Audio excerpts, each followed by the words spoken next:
This episode is brought to you by Heyday. Feeling stressed? Take a moment for yourself with Heyday. Stroll through rows of golden wheat, tend to cute barnyard animals, and discover the joys of a digital farm retreat. You don't have to hop in a car or catch a plane. Escape to the farm at the tap of a finger. With Heyday, you're not just tending to a farm, you're tending to yourself. Heyday. Search Heyday, that's Hay space DAY, in your favorite app store. Heyday is a free-to-play mobile game and offers optional in-app purchases and random rewards.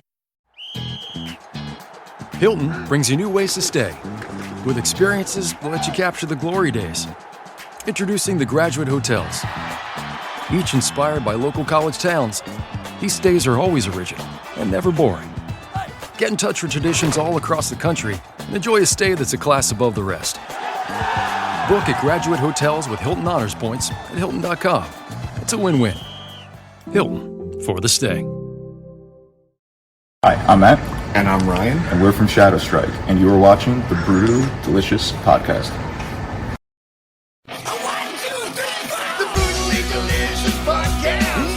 The Brutally Delicious Podcast. The Brutally Delicious Podcast. The Brutally Delicious Podcast. All right, what's up, everybody? I'm Dark Macek with Brutally Delicious. I have once again run into ShadowStrike at the airport. I don't know how this keeps fucking happening, except that there's not that many flights from like JFK to Copenhagen and back. Dudes, how are you doing? You just played Epic Fest. We're feeling good. We're really, really tired, but we feel absolutely amazing. The response from the festival was just, it was completely unreal. We're just completely taken aback. Fantastic experience, for sure. So. Band's first time in Europe, right? Yep. Yeah. Oh, yeah, that was on all the posters. So, yeah, I was there. I saw your set. I confess, I was telling you earlier, Nano War of Steel was on at the same time. And, I love those guys. I've seen them a bunch. But I was like, they're also playing Mad with Power in a couple of months. I'm like, yeah, let's for sure go see ShadowStrike. And I was kind of worried turnout for you would be low, but that place was packed. It was packed. It was packed to the door. I mean, it was just like the back of the venue. The upper balcony was full. It was nice to see when the doors opened, like a flood of people came in as we were trying to get out. It was after our sound check. Yeah, they were like, okay, we're gonna bring you around so you don't run into people. And we're like, okay, good. And then we were like just about to leave, and then the doors kicked open, and it was just like a stampede of people like rushing in, and then it hit us. We're like, oh, these people are here to see us. It was a very eye-opening experience for us. It was a great test to see where we are, where our the interest for us is in Europe, where if there is interest for us there, and the answer is resounding yes. Europe wants ShadowStrike to play, so we want to come back. We want to come back as much as we can and perform for all over Europe and give the European fans what they're asking for. So, are there plans? I know you just got off stage pretty much, but... I have to look into the magic tea leaves and kind of sift through some things, but I really wouldn't be one to say. But there may be some plans. The interest is definitely there. The interest is there enough that there is most likely going to be some performances coming up. So we will. We hope whether in the near future or the somewhat near future, will yet to be seen. I guess job hazards, the airport. Sorry about this. Gives you time to think about my next question. See, this was like on the fly because we just ran into each other. Yeah. So how does playing Europe compare to playing the U.S.? I didn't even mean that to be like a sore spot or anything. No, maybe we just haven't had the best experiences in the West. Yeah, it's different. It's a different. The metal scene in Europe is just different than the metal scene in America. The energy is different, and it's not that the American audience it's bad. It's just different. It's just the festival culture in Europe is just on a completely different level than the festival culture in America. I think it was very evident when we played, because we've played some American festivals, small, some a little bit bigger, but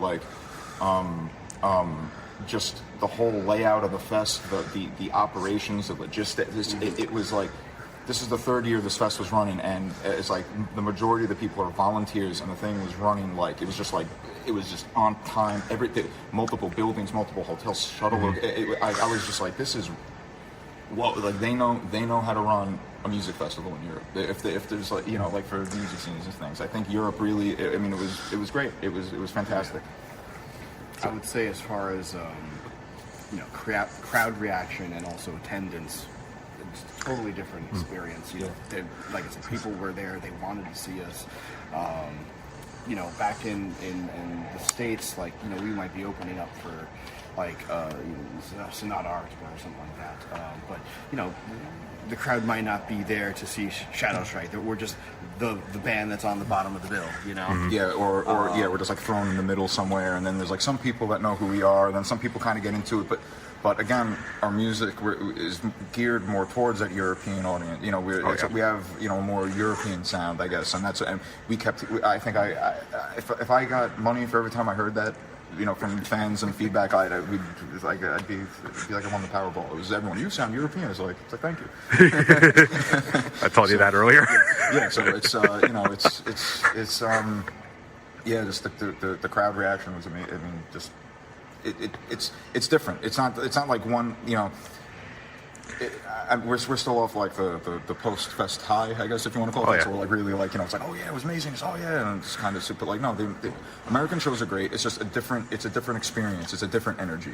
It's a different the layouts are different. The festivals are different, you know, and it's unfortunately, I mean, I guess unfortunately for us, it's we just don't write in the style that is more popular in America. But you know, we're I will say this: there's been many times where people were surprised in America to hear what we sounded like, and like, oh, you guys sound like you're European. I love that style of music. Yeah. Like, where were you? Like, how come I haven't heard of you before? It's you know what it is. I think it's like getting to that stage where that European sound spreads. Like it happened with Dragon Force, you know, Night.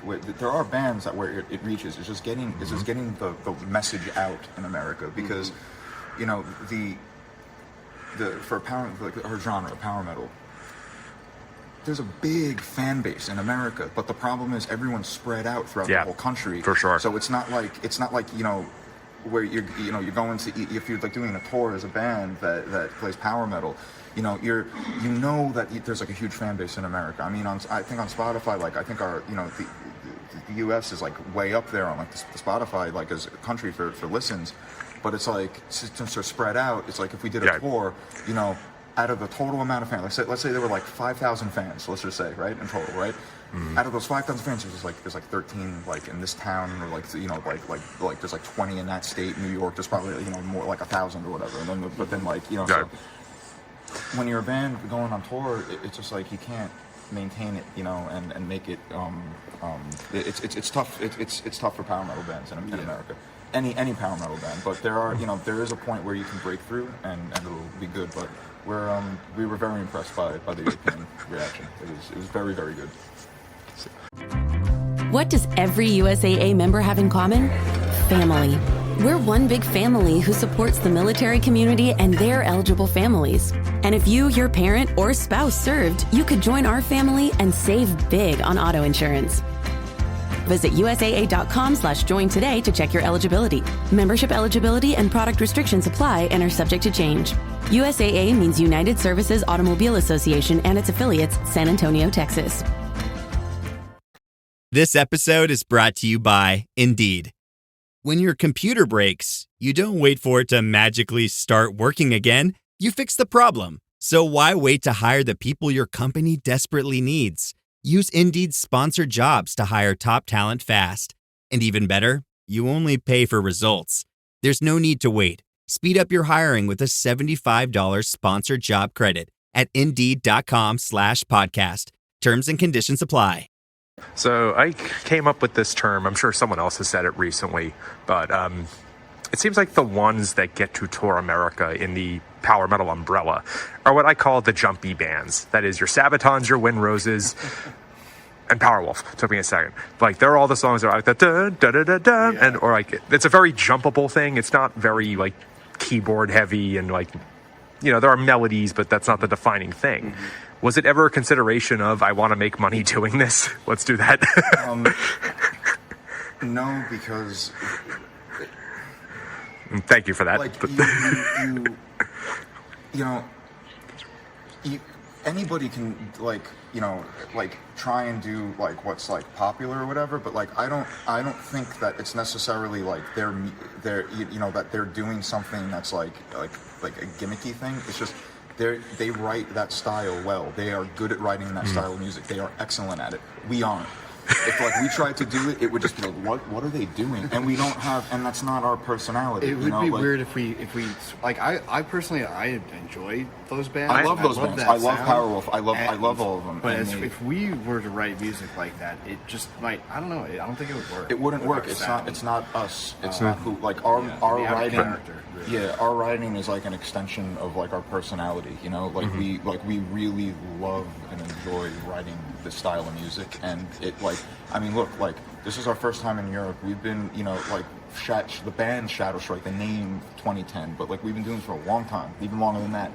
And now we are just getting into Europe and everything, but it's because we stuck with what we love and we just kept building on it and building on what we had, like our natural writing. I don't want to force trying to do something. Yeah. You know. I mean, at that rate, we might as well start writing like, you know, like alternative rock or pop rock, you know, just to get even, you know, to get more, you know. And it just it wouldn't work. Like imagine us dressing up in like military fatigue and coming out on a Panzer and like me singing like. Broden or Yeah. It's just like you can't. It wouldn't work. There's it's already not a me. band that does that. Yeah. There doesn't need to be more. There doesn't need to be more, and like those bands like Powerwolf, Sabaton, like those bands, they do it exceedingly well, and everybody loves it. We love it, and it's just like we wouldn't want to. We do our own thing. We're in our lane. We have our horse blinders on. We're just doing our Good thing. for you. If you like the music, come along with us. If you don't like it, that's even better because we'll just keep writing it even more ridiculous to make you not like it. So you know, that's my mentality with it. If you hate us, great. Hate us even more. Let's hate each other together. You know, like, let's do it. Like, you know, like it's just we're just doing our own thing. It's like, you know, we're from Long Island, New York. We're writing European power metal because we just love it and we're doing it. And you know, and clearly the European fans like it too. And this was a great experience for it. Like we're just so like we're just like talking in circles at this point, rambling about it, but it's just because we're just so like we're like shell shocked from it. We're just like we can't believe it. Yeah. Like we were so emotional. We were all just like, you know, like John and I, the bass player, my brother, like after the show we was like hugging each other for like 4 minutes, like in the green room, because we were just like like we've been working on this for like 21 years. 21 years, and we finally made it to Europe, and you know, and it's like the thing. It's like if this was the last time we made it, like I'd be like happy, you know, because like I finally did something. Like it was a goal of mine to perform my music in Europe in this style of music. So I think this was an amazing experience for everybody. Hell yeah. By the way, I wasn't suggesting you write the jumpy stuff, but I just had to ask whether there was ever a consideration. No. I wasn't saying that. No, but like, but the answer is, you know, like it was never considered because like we don't write that style, and you know, like it's just we enjoy we enjoy the writing and the performing, and if we're not writing and performing stuff that is like natural to us, like it doesn't make sense for us to do it. It becomes more of a task because you have to think about like, well, like the verses go like this and this type of music, and then it's just like it becomes a science and not an art at that point, you know. Like, and I don't want my job to be a science. I'm an artist. I'm not a scientist. So, Fantastic. Before we wrap things up, did you two attend any other shows or any other stats? I mean, Yeah. So I first off Stradivarius. oh yeah. I mean, I assume most people went to that. But, that was a life goal too. That was like we spoke with, you know, some of the you know, other fans and things like that, and people from Finland and, you know, Sweden and such, and you know, they're like, oh, we've seen Stradivarius so many times. I've never seen Stradivarius before in Right. all the years that I've been listening to that band. So being able to finally see them was just like, I didn't even realize it at the moment how hard it was going to hit me that I'm seeing. it was emotional. It was like for me, Ryan. I mean, I think because not everybody in ShadowStrike is like a power, like they don't like listen to power metal. Like Sean doesn't really listen to power metal. He loves. He just plays it really well. He gets it. Yeah, he has like a couple of key bands he really likes, and funny enough, some of them are like really deep dive bands, like Aquaria. He's like in love with Aquaria. It's just like like nobody really hears of Aquaria, but he's like he really loves Aquaria. But he doesn't really listen. He listens to like a bunch of other stuff, and I mean, I really don't listen to a lot of power metal like anymore, like because all my favorite bands are from that 2000s time period, and a lot of them they don't make albums anymore. So I just keep going back to my the bullpen of going with that. But I think for you, me, and John especially, that and Yanni doesn't listen to Shrouded like it, so he was just kind of like, oh, this is an amazing band. But like you, me, and John, it was very like we were like this was like. Waiting again, like it was just as long as we wanted to play in Europe. We've all been wanting to see Stradivarius live. So it's been that was fantastic. That was amazing. As like, I'm sorry, what's this on, Ryan? Oh no. As an American power metal fan, so I just saw Stradivarius for the first time 2 months ago because they played 70K, and then it's sort of felicitous.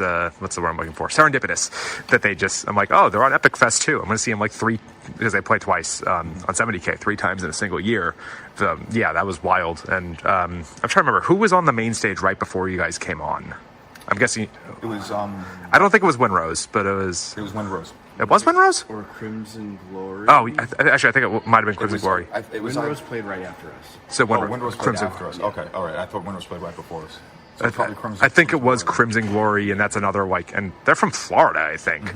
I don't know. We were not able to see them. Yeah, of course. Because of the way the festivals run, the scheduling and stuff, like we couldn't see certain bands that we wanted to see, but that's the job. So of course, no. And I just remember when Crimson Glory ended, I was because that was for those unaware. There's 3 stages, but there's 2 different venues. You guys were at the Gimli, which is 5-minute walk away. So as soon as Crimson Glory hits the last chord, I just confess I did not stay for the selfie at the end. And by the time I'd gotten there, your room was already packed, and you hadn't even gotten on stage yet. Yeah, it was fantastic. It was absolutely it was just I'm speechless. I am without speech.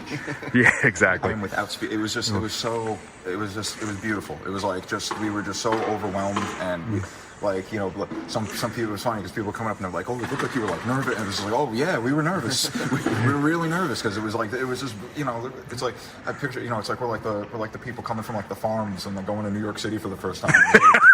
You're like, whoa, it's like it's this little farm town in the middle of America, and it was like that. We were just like, whoa, this is, and it was like what Ryan was saying before. It's like those people were there, they wanted to see us, and we were feeding off their energy and their enjoyment too, because it was just they were all singing the word. It was great. We loved it, I can't even say. It's just one thing. We found out afterwards that while we were sound testing, the fans were up against the door singing along with the sound test, and we're like, that's awesome. Yeah. Oh yeah. Thank you for doing that. Yeah, thank you.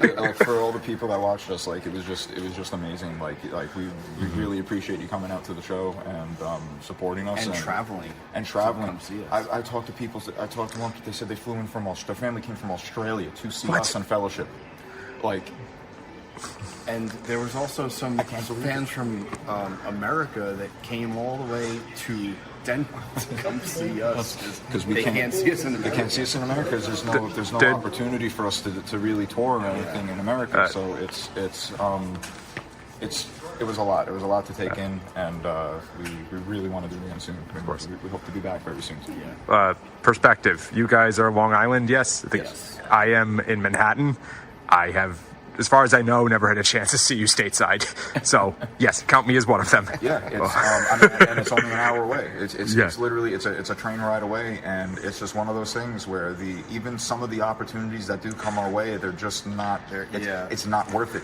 It's not worth it to do. Can I say that after playing this show, it puts it into perspective, the type of setup that we need. We need a stage that's a bigger stage that has the equipment that'll handle our sound. Yeah. And a lot of the shows that we get sometimes just aren't that. It's like a bar, and so it's Yeah. not worth to they play have something. a 5-channel mixer on it, and it's just like and so it doesn't. Our music doesn't translate over the right way when we perform a lot of times in America. And the other thing is like the sound people don't understand what's going. Yeah. They don't get what we're trying to accomplish with our music. Yeah. And it's like not their fault. It's just our sound it's a European sound. So Yeah, it's like it's not death metal. and when I was going through customs and when we got to Denmark and we were going through customs, when the guy he's like, why are you here? And I said like, oh, we're performing at a music festival. And he's like, what kind of music do you play? I was like, metal. He's like, oh, like what kind of metal? I was like, power metal. And the guy just like he got a big smile on his face, and he went, I knew it. I looked at you guys, and I knew you were in a power metal band. And I just started crying. I'm like, welcome to Denmark. and I just like, and it was just like, and I was like, and I think the one thing we all agree on is like the entire sentiment that we had is like after we finished the last song, and everyone was clapping and cheering, we were like, this is home. This is where this is where the sound is like appreciated for us here a lot. We felt bad we didn't have an encore. Yeah, and we didn't have an encore prepared, and we were just like we weren't expecting it. We were not expecting the reaction. Like I thought maybe like I thought maybe it would be like packed for like 10 minutes of the show, just people just to kind of see what we sound like, and then like half of the people would leave and go to see Manowar of Steel, or it would be like it would just be like half full like the whole entire time, and it was packed. That's what we expect at shows in the Here. States. Yeah, so that's what we were expecting, because that's what we're used to, and just the love and everything from these fans, and it was incredible, just absolutely perfect and incredible. I wouldn't change a thing. I wouldn't change a thing that happened. It was just an amazing, unreal experience. Do you guys ever see Metal: A Headbanger's Journey? Yeah. Yes. Yeah. I think it was Norway, but like they're going through customs and they're like, they asked him like, what are you here for? And he said something to do with metal, and they're like, black metal? So your story just reminded me of that big time. That's exactly what it was. He's like, why are you here? And he's like, he had like this like stern look on his face, and I'm like, I'm playing a music festival. He's like, what are you playing? I'm like, metal. What kind of metal? Power metal. He's like, I knew you were power metal. Oh, that's so cool. It's just a different. It's appreciated different. Yeah. Not that America has the power metal fans and they love it and they're thirsty for it, but like, it's like unless for a band. And I'm not talking all. When I'm talking about like the experience in America versus Europe, I'm talking like in context of us, not other bands. Like it's just in context of us. But like for us, it's only worth it if it's like in Boston or New York City, right, where we are, because otherwise we have to like travel really. But like we want to play like the other festivals. Like we played Mad with Power, and that was great. There was a bunch of people there. They were all into it. They were into it. We want to play Mad with Power again. We want to play Prague Power. We want to play these festivals.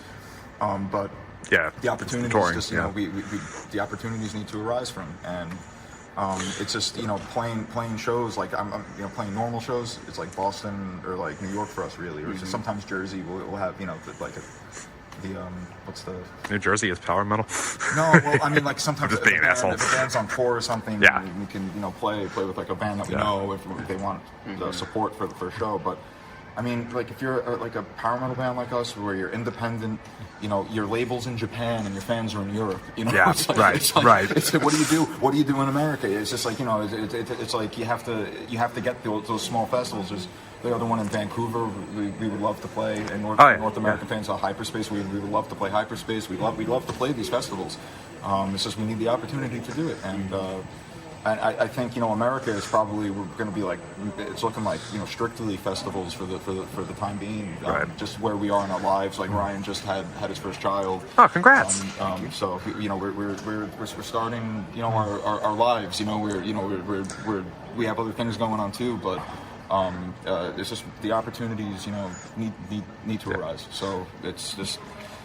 We're not looking for clickbait like ShadowStrike Stringer hates America or anything like that. No. I'm sorry, I didn't mean it to like be goading in any way like that. But no, I'm trying to clarify. Yeah, it's our brains perspective of like, of course, you said, what are our based on our past experiences, what we usually what we get at. Absolutely, we're still we're shot. Like, no, bro, it's fine. I'm probably saying the same things over and over and over again, but be a lot of editing in this one. No, we don't edit you. We edit me when I talk too much. Oh, dudes. I'm the one talking too much. Phil. Yeah, you're the artist. Cool, dudes. Thank you so much. That was awesome. Appreciate it. Hope to see you again soon. Hey, what's up, you guys? This is Reed Mathis. I made a podcast called The Gifts of Improvising. That's coming out on Osiris. We talk to all your favorite improvisers. Natalie Cressman, Marco Benevento, Tom Hamilton, Aaron Magner, Holly Bowling, Bill Kreutzmann, and Jay Lane. So what, you're doing a podcast? Yeah, doing a podcast. So don't fear if you hear a foreign sound to your ear. We need the gifts of improvising.